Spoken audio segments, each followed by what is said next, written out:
Usually what I do, especially after I post an AmazzonKane's rewatch video, is talk about something else related to the show. Obviously, I really like talking about it. I did have an idea on something cool to talk about for this week, but couldn't get to it. That'll probably be in the next 2 or 3 days. Instead, I'm going to talk about Stand By Me, a film I'm really shocked I haven't seen before, and I really, really liked it.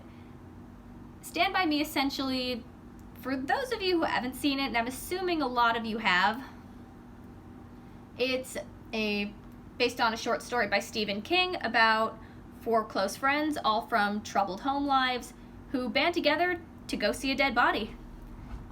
It gives you the famous shot of them walking along the train tracks. Stranger Things was obviously influenced by it. And the thing I really like, I'll start in general, I love coming-of-age films. I like the sense of adventure a lot of them have. I like the sense of character development, especially because people can change so much so fast. I also like the sense of youth and wonder in other points in time. I'm fascinated by history, especially the 20th century. And a lot of these coming-of-age films, the best ones at least, have a mixture of the wonder of a child, but with some very harsh realities. Stephen King tends to capture that very well. It goes back to what I said about how my favorite films and stories, TV shows, have this balance of light and whimsy and imagination mixed with dark, brooding cynicism. This film very much has that. It doesn't quite romanticize childhood. It admires parts of it. The point of view, which is always great.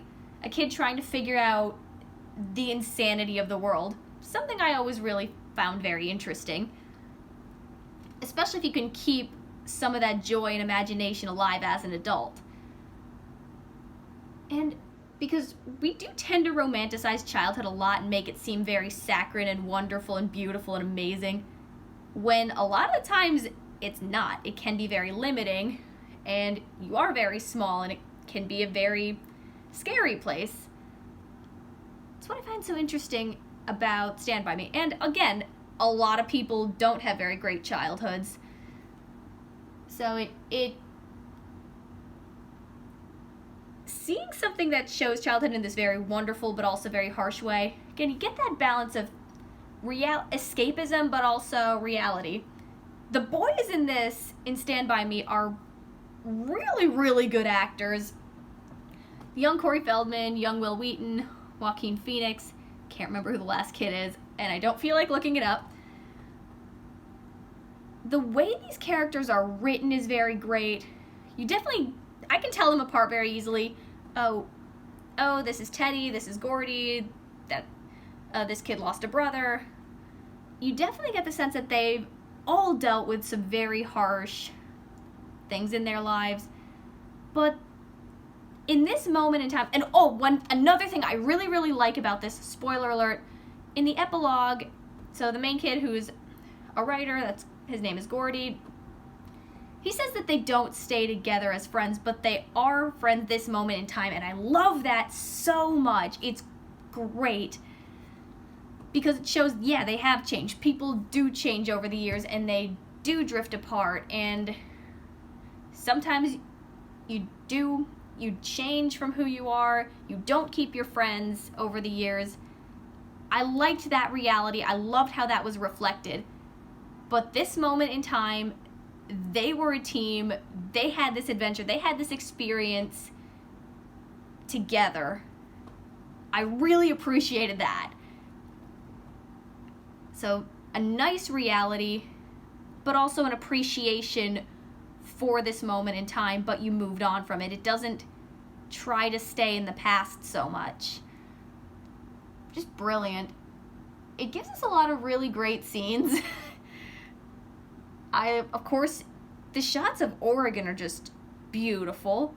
It takes place in Oregon. I'm not sure where exactly they filmed, but wherever it was, beautiful. I like the trains. I like the train.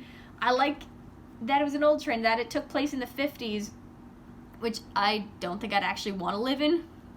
There's no time like the present, truly, but I like that look and that nostalgia. I find that a very, very interesting time. It's the aesthetics I think are really cool. I love vintage. All the boys are very good actors. I like their different personalities. I like how they work off each other. It definitely doesn't shy away from stuff that we wouldn't tolerate as much today. But it never felt like it was doing it just to be shocking. It felt like, hey, you know what? It sucks, but this is the reality. So, I guess what I'm saying is I appreciate this film's honesty, and I found it very interesting. But I also appreciated the adventure. I appreciate how they solved their problems. They pulled all their money. It was what, $2-3 total back when that meant something. And they buy their food at a convenience store, and the guy knows their names. I like that it had that small town feel where everyone knows each other. It's like, oh, I know your story. I know your father, and I know your parents. I know your brother's legacy.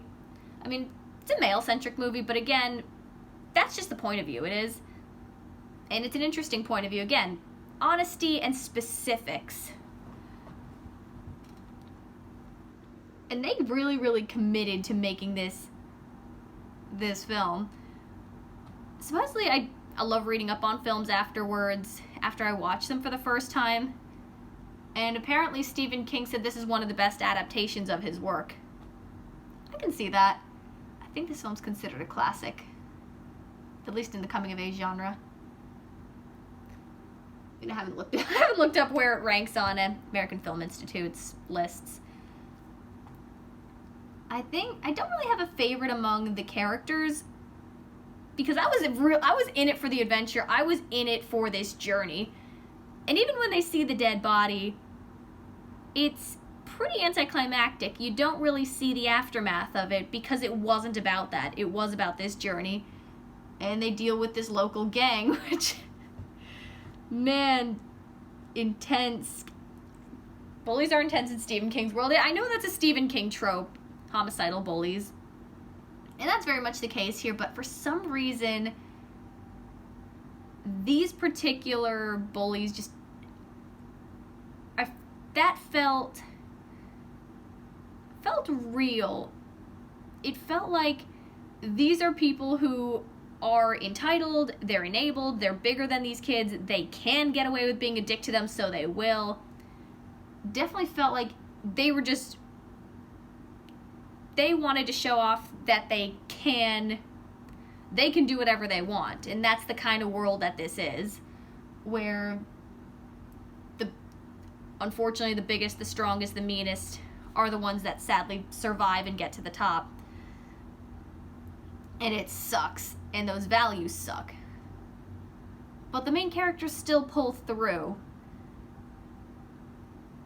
Again, yeah, very thought-provoking film, or it could just be a fun adventure. I feel like a lot of people can take a lot of different things out of it. You enjoy the journey, or you see how these kids deal with their home lives and their problems and this transition period in their lives. Again, all very interesting stuff, and I think that's something that's very true for whatever age you are. Because there's a lot of transitions in life, and there are times you're on the cusp of different crossroads. But then again, it should be about the journey, not the destination, which is very much captured in this film. Again, brilliant film. So glad I saw it. Definitely deserves all the praise it gets. I don't have any problems with it. I truly enjoy it. Granted, I've only seen it once, so I'm on that high of, oh my god, this film's amazing. I personally really love it. I know a lot of people do too. Excellent film. Love this genre. Love this adventure. appreciated the honesty and the specifics of this particular story and situation, and yeah, it's life.